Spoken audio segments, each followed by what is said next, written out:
In the year 2045, Earth was bustling with action. Scientists had made great strides in technology and communication, and the world was more connected than ever before. However, on one seemingly ordinary day, Earth's people received a message that would change everything.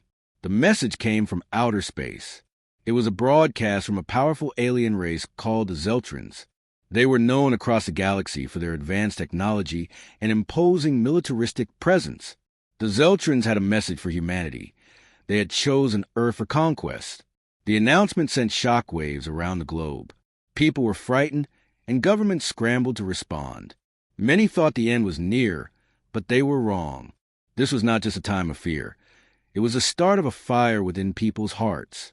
In the city of New Chicago, the news hit like a ton of bricks. A team of scientists and military strategists gathered at a conference called Earth's Response. This event brought together some of the brightest minds on the planet. Among them was Dr. Maya Leong, a brilliant astrophysicist, and Commander Jake Torres, a decorated military officer. Maya stood at the front of the room with her dark hair pinned back, her brow furrowed in concentration. "We can't just sit back and wait for them to attack. We have technology they did not expect us to develop," she said passionately. Her enthusiasm ignited hope in the crowd. Jake nodded in agreement, his serious blue eyes scanning the room. "We need to rally everyone. This is the moment we've been preparing for. The Zeltrons think they can just boss us around because of their superior technology, but they don't know our will," he said. The audience erupted into applause. People were ready to fight back. They wanted to show the world that humanity was united. They were not going to be victims. Meanwhile, in the outskirts of New Chicago, a street artist named Leo was painting a mural of giant Earth with bold colors and fierce determination. He had always believed in the strength of humanity. As he painted, a crowd gathered. People began to cheer and chant, fueling his creativity. Leo's mural became a symbol of hope for many. Days turned into weeks, and the Zeltrons prepared for their invasion. They deployed their ships into the atmosphere, darkening the sky over cities. But instead of fear, the sight inspired millions of Earthlings. It sparked a movement. In underground bunkers, engineers worked tirelessly to develop defensive weapons, while civilians trained for anything that could come their way. Jake oversaw the training sessions, teaching people how to strategize and work together. Maya was busy calculating the Zeltrons' weak points in their technology. The unity among people from different walks of life was extraordinary. As the invasion date drew closer, the world held its breath. On the day of the invasion, the Zeltrons descended from their ships, clad in shining armor and wielding intimidating weapons. They landed in a barren field outside New Chicago, ready to claim Earth as their own. But what they found was an unexpected sight. A huge banner waved above the crowd, reading, "Earth stands united." Below the banner stood thousands of people from different cultures, backgrounds, and beliefs. They were not afraid. They were angry, and they had a plan. The Zeltron leader, a fierce warrior named Zalera, stepped down from her ship. She expected to see fear, but instead, she found boldness.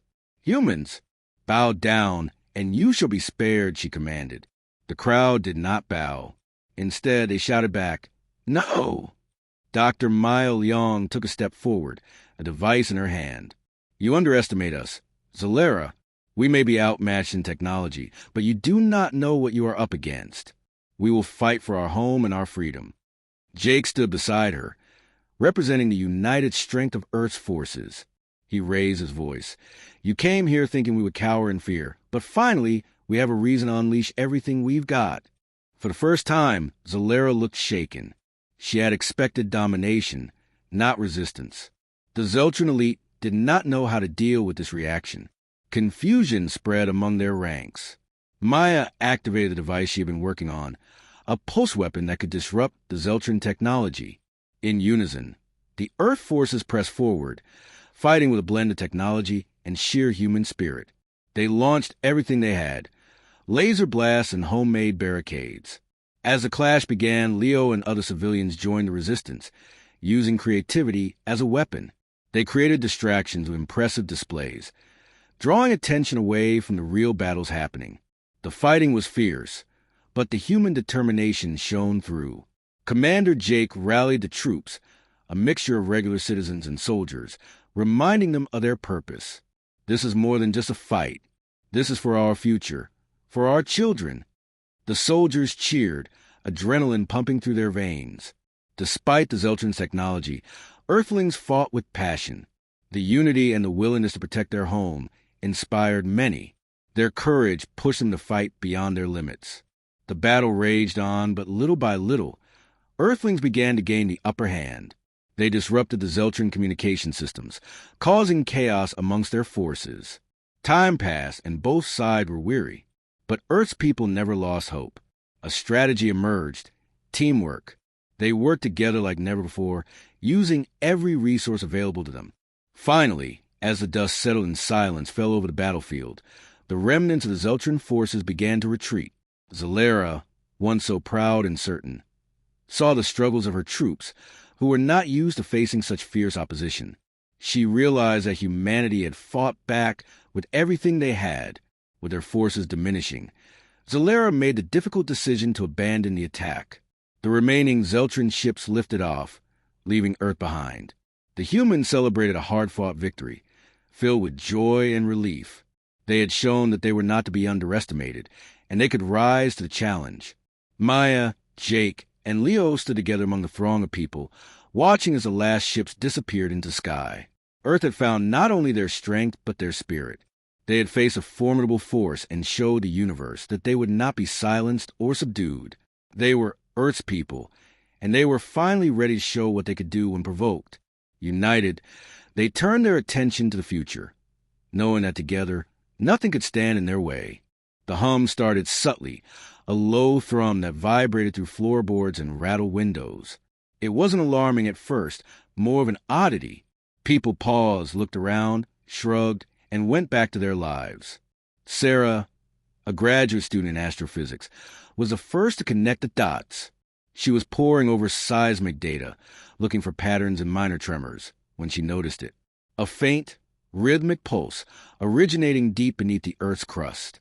It was consistent, almost artificial. She cross-referenced it with data from other monitoring stations around the globe, and the picture became clear. The hum was emanating from a single point, somewhere in the remote South Pacific. "This can't be natural," she muttered, eyes glued to her screen. Days turned into weeks, and the hum intensified. It was now audible, a deep drone that resonated in the bones. Animals grew restless. Birds altered their migratory patterns, and the ocean tides behaved erratically. The world was on edge, bracing for something unknown. Governments, initially dismissive, were now scrambling to understand the phenomenon. Emergency meetings were held behind closed doors, scientific task forces were assembled, and the military went on high alert. The source of the hum remained a mystery, but its effects were undeniable. Then came the signal, a sharp, piercing tone, broadcast on every frequency, overriding radio and television signals. It was a complex sequence of notes, mathematically precise and undeniably artificial. Panic erupted across the globe. People flooded the streets, desperate for answers, for reassurance. But there were none to be found. Dr. Eris Thorne, a renowned linguist, was among those tasked with deciphering the signal. He worked day and night, fueled by coffee and adrenaline, poring over waveforms and mathematical equations. Finally, he cracked it. "It's a message," he announced, his voice hoarse. A declaration. The message was simple but chilling. "We are the KRYL. We have observed your planet. Your resources are required. Resistance is futile." The KRYL. The name sent shivers down the spines of everyone who heard it. They were an alien race, technologically superior and utterly ruthless. Their intentions were clear. Earth was to be conquered, its resources plundered and humanity enslaved. Fear gripped the planet. Governments crumbled, societies fractured, and chaos reigned. But amidst the despair, a spark of defiance ignited. General Marcus Riker, a seasoned military strategist, saw an opportunity where others saw only doom. He gathered the world's remaining military leaders, scientists, and engineers. "They think we're weak," he declared, his voice resonating with steely resolve. "They think we'll surrender without a fight. They underestimate us." Riker proposed a radical plan. Unleash Earth's most devastating weapons, not in a display of aggression, but as a calculated act of defense. We've spent decades developing weapons of unimaginable power, he said. We've held them back, fearing the consequences. But now, the consequences of inaction are far greater. The plan was met with hesitation, with moral objections. But Riker argued that humanity's survival was at stake. He convinced them that this was not a war of choice, but a war of necessity. We're not starting a fight, he said. We're finishing one. We're showing them that Earth is not a prize to be taken, but a force to be reckoned with. The decision was made. Earth would respond with, finally, a reason to get really nasty. The first strike was a coordinated assault on the Carwellel's point of origin in the South Pacific. Massive seismic charges were detonated deep beneath the ocean floor, disrupting the alien infrastructure and severing their connection to the planet's core. The KRYLL retaliated with devastating force. Cities were leveled, infrastructure crippled, and millions perished.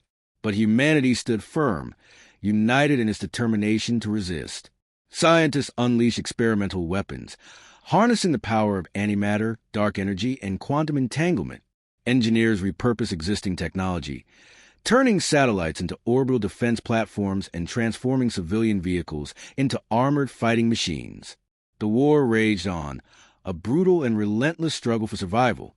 Humanity, pushed to the brink, fought with ferocity that surprised even itself. They weaponized viruses, unleashed swarms of nanobots, and manipulated the very fabric of reality. Sarah, the astrophysicist who first detected the hum, played a crucial role in deciphering the KRL's technology.